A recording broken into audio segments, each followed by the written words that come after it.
জামাত ইসলাম এবার কেন ক্ষমতায় যাবে? এই কথাটা শুনুন, মনোযোগ দিয়ে শুনুন। আপনারা যদি না শুনুন তাহলে বিস্তারিত বুঝবেন কিভাবে? আমি আপনাদের কাছে একটা প্রশ্ন রাখতে চাই। বদরের যুদ্ধে ৩১৩ জন ছিল সাহাবা, তাই না? আর প্রতিপক্ষ দল কুরাইশ এবং তার আশেপাশের যে দল, তারা একত্রিত করে কুরাইশদের যে দলটা ছিল, তাদের নেতৃত্ব যে ছিল, তার নেতৃত্বে কতজন ছিল জানেন আপনারা? ১,০০০ লোক। ১,০০০ সৈন্যর সাথে ৩১৩ জন যখন যুদ্ধে লিপ্ত হয়, তখন কি বলেছিল? কারণ ৩১৩ জন যে রাসূল সাল্লাল্লাহু আলাইহি ওয়াসাল্লামের সাথে ছিল, তাদের কি অবস্থা ছিল? একেবারে দেখুন, সাদাসিধা ছিঁড়া ড্রেস, এবং তাদের একেকজনের হাতে কি ছিল? একেকজনের হাতে ছিল খেজুরের ডাল ছিল, এবং তরবারি ছিল, অস্ত্র সামগ্রী ছিল সাধারণ, ওদের তুলনায় সামান্যতম অস্ত্র ছিল, এবং আপডেট ছিল না। কই? সেখানে কি জয় হয়নি? একটু ভেবে দেখুন তো। Must be will be thinking about this situation after you will be take the decision. আপনারা বুঝতে পেরেছেন? এই জিনিসটা আপনারা ভেবে দেখুন। আরো আমি আপনাকে বলতেছি। এবং তখন যে প্রতিপক্ষ যে ১,০০০ সৈন্য যাদের ছিল, তারা এদের এই অবস্থা দেখে, আহারে তাদের করুণ পরিণতি তারা ভাবতেছে, আহারে কি অবস্থা হবে, মাত্র ৩১৩ জন আসছে, আর যে কি হাল অবস্থা, কি অস্ত্র। এটা দেখে তারা নিজেদের মধ্যে হাসাহাসি শুরু করে দিছে, এবং তারা বলতেছে তোমরা ফুর্তি করো, আনন্দ করো, নাচো, গায়ো, এইভাবে। মানে এটা একটা কৌতূহল ভাবে তারা নিছে।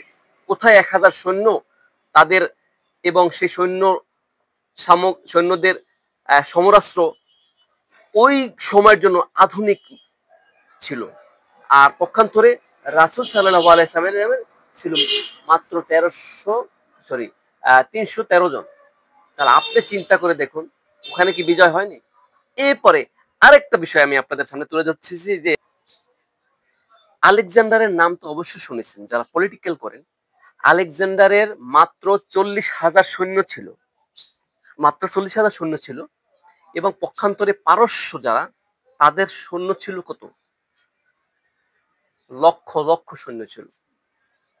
যখন তারা সেখানে যুদ্ধের জন্য যায়, তখন পারস্য ওই সময়ের জন্য, পারস্য ছিল আধুনিকতার সবচেয়ে উপরের অবস্থানে ছিল, এবং তাদের সমরাস্ত্র ছিল অত্যাধুনিক, যা ভাবার বাহিরে। যখন মাত্র ৪০,০০০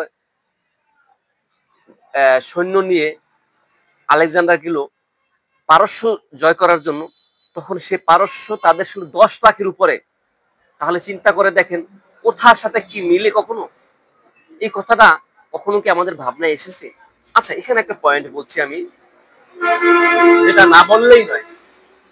সেটা হলো, যখন ৪০,০০০ সৈন্য নিয়ে যায়, তখন আলেকজান্ডারের বয়স কত ছিল জানেন? মাত্র ২০ বছর ছিল।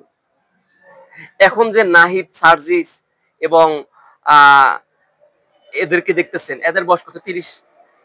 এদের তুলনায় মাত্র ১০ বছর কম ছিল।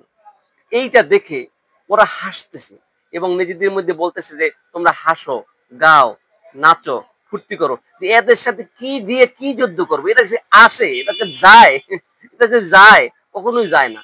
এই যে ভাবনা চিন্তা তাদের মধ্যে ছিল, তখন যে অবস্থান ছিল, আমি আপনাকে আরো ক্লিয়ার করার জন্য বলতেছি, যে মনে করেন যে নাহিদ, সার্জিস এরা এখন ডোনাল্ড ট্রাম্পের সাথে যুদ্ধে লিপ্ত হবে। এখন ডোনাল্ড ট্রাম্পের সাথে যদি যুদ্ধে লিপ্ত হয়, সেই ডোনাল্ড ট্রাম্পের বর্তমান সমরাস্ত্র অবশ্যই এই বিষয়ে আমরা অবগত, কি অবস্থায় ছিল এবং কি অবস্থায় আছে ডোনাল্ড ট্রাম্পের।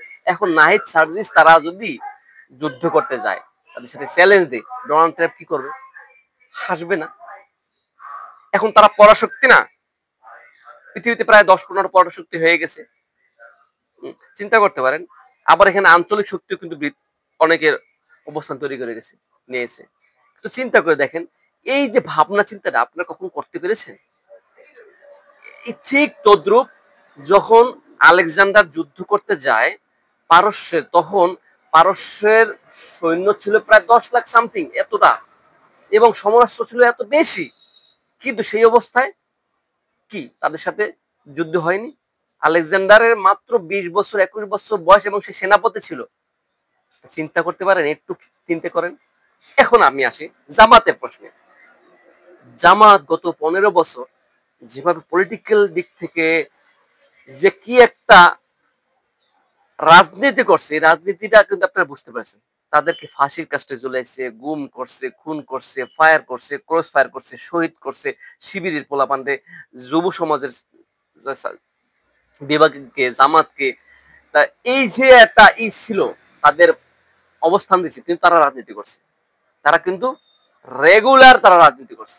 আচ্ছা, এবার আসি ক্ষমতায় আসার পরে, সরি, আমি যারা বলতে চাচ্ছি যে 5ই আগস্টের পরে যখন একটা সময় আসলো, তখন বিএনপিরা ভাবতে পারছে, তারা ভেবেছিল কি জানেন, যে আসছি তো, এখন তো আমরা ক্ষমতা যাবো, একেবারে ক্ষমতা যাবো।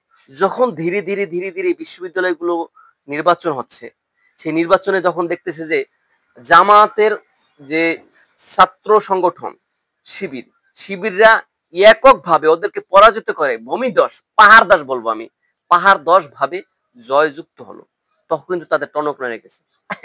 কি হলো, আহে, আহে, বুঝতে পারছি, শুধু আয় আয় আয় আয় আয়। এখন এই জিনিসটা থেকে কিন্তু আমরা একটা বিষয় প্রতীয়মান হতে পারি যে আগামীর যে কি অবস্থা হবে সেটা।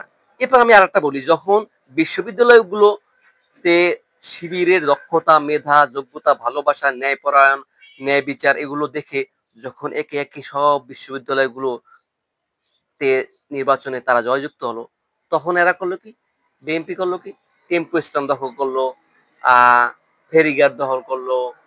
এর আগে থেকেই করছে, তারপর এরা আরো ভাবে করতেছে, মগবাজার, মহাখালী, বিভিন্ন জায়গায় করতেছে, গাবতলি, গরুর হাট, মরুর হাট, এই সেই ছাগল মাগল যা আছে সব মনে করেন তারা এক কাছারে ভাবে তারা এই ধরনের করা শুরু করছে। এবং তাদের নাম হলো কি, একেবারে সাদাবাস সাদাবাস সাদাবাস। বিপরীতে জামাতের, শিবিরের যে একটা প্রপাকাণ্ড দিছিল যে রাজাকার রাজাকার, এটা তো 5ই আগস্টের সময় বিলুপ্ত হয়ে গেছে। কারণ রাজাকার বইলে তো মনে করেন যে ওরা ক্ষমতা থেকে পলাই গেছে, একেবারে হেলিকপ্টার দিয়ে গেছে গা। এই যে দেখেন, তাহলে কি আপনারা কি বুঝতে পারলেন, এর দ্বারা কি বুঝতে পারছেন? এক বললাম, পারস্য জয় করেছে মাত্র 40,000 সৈন্য নিয়ে আলেকজান্ডার, এবং 10 লক্ষ সৈন্য ছিল পারস্যের। এখানে 313 জন রাসূলুল্লাহ জয়যুক্ত হয়েছে, কাদের নিয়ে বলেন? কুরাইশদের যারা প্রতিপক্ষ ছিল প্রায় 1000, এবং তাদের অত্যাধুনিক অস্ত্র ছিল। এখানে আবার দেখেন, বিএনপির 35% ছিল তাদের জনপ্রিয়তা, কিন্তু তাদের মধ্যে যে অনুযায়ী মেধা, শিক্ষা, বাস্তবতা করার যে বিষয়গুলো থাকা দরকার, সেগুলো কিন্তু তাদের কর্মীদের মধ্যে নাই। অথচ এখানে 7%, 10%, 11% বা 15% জামাতের ছিল। তাদের কিন্তু সব শিক্ষা দীক্ষার, পলিটিক্যাল সিস্টেম, জিও পলিটিক্স, হ্যাঁ, তারপরে রণাঙ্গনে কিভাবে তাদেরকে মোকাবিলা করতে হবে, কিভাবে পরিচালনা করতে হবে, রাষ্ট্র কিভাবে পরিচালনা করতে হবে, কর্মী থেকে শুরু করে উচ্চ পর্যায়ের পর্যন্ত, এগুলা সব এডুকেশন পার্সেন্ট। আর অদার নন এডুকেশন পার্সেন্ট হাই প্রোফাইলে কিছু আছে, তাও কিন্তু দজবাঙ্কা কথা, ডাইনে কইলে বামে বোঝে না, বামে কইলে ডাইনে বোঝে না, কি প্রস্তাব করে উল্টাই লাইব, প্রস্তাব করে দিলে সব ভাইসে যাও বঙ্গোপসাগরে, নোংরামি কথাবার্তা। ওদের মধ্যে কি আছে দেখেন, এতে কি আপনি কি বুঝতে পারছেন? এবং ধীরে ধীরে এখন দেখেন সমস্ত মানুষের মন জয় করে নিয়েছে। এতে কি এই কথা প্রতীয়মান হয় না যে আগামী নির্বাচনে জামাত ক্ষমতায় আসবেই আসবেই আসবে? আমি কথা বলে গেলাম, আমার কথাটা নিশ্চিত ভাবে আপনারা শুনবেন, আপনার ভিতরে ব্রেনে রাখবেন। আমরা পলিটিক্যাল নিউজ করি, ফাও নিউজ করি না। ধন্যবাদ প্রিয় ভিউয়ার্স, ভালো থাকবেন, সুস্থ থাকবেন, আমাদের সাথেই থাকবেন। লাল গোলাপের শুভেচ্ছা রইল প্রত্যেক।